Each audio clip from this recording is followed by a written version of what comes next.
Аподери компани Герман технологичтой хамтран олон улсын стандартын дагуу бүтээгдэхүүн хөгжүүлэлтийг хийж байна. Герман улсаас ирсэн сүүний технологич Грегор Шефер хонь нуг брендтэй хамтарч бүтээгдэхүүнийг чанарыг нь сайжруулж шинэ бүтээгдэхүүн хөгжүүлэх чиглэлээр ажиллаж байна. Түүний туршлага ур чадвараас Аподери компанийн ажилчид суралцж технологиг нутагшуулжээ. Аподери компани бяцлагны үйлдвэрт ажиллах энэ эрхмийг Грегор Шефер гэдэг. Тэрээр Герман улсад сүүний технологич тэр дундаа бяцлаг үйлдвэрлэлийн чиглэлээр төвлөрч ажилласан туршлагатай нэг юм аа. Одоогоор тэрээр олон улсад бяцлагны зөвлөхөөр ажиллаж байгаа бөгөөд Монгол дахь Апо компани хонь нуг брендтэй хамтран ажиллаж байгаа нь энэ юм аа.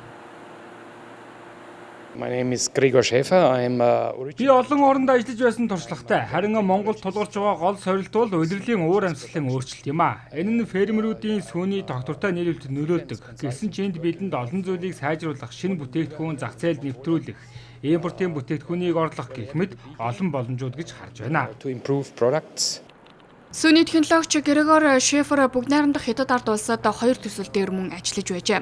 Харин одоогоор Аподери компани моцарелла бяцлагийн борлуулалтыг нэмэгдүүлэх, ялангуяа түргэн хоолны сүлжээнд зах зээлийг тэлэх чиглэлээр ажиллаж байгаа гэсэн юм аа. Ингэснээр фермерүүдээс эхлээд эцсийн хэрэглэгч хүртэлх бүх шатанд чухал ач холбогдлыг тэрээр онцлсан юм аа.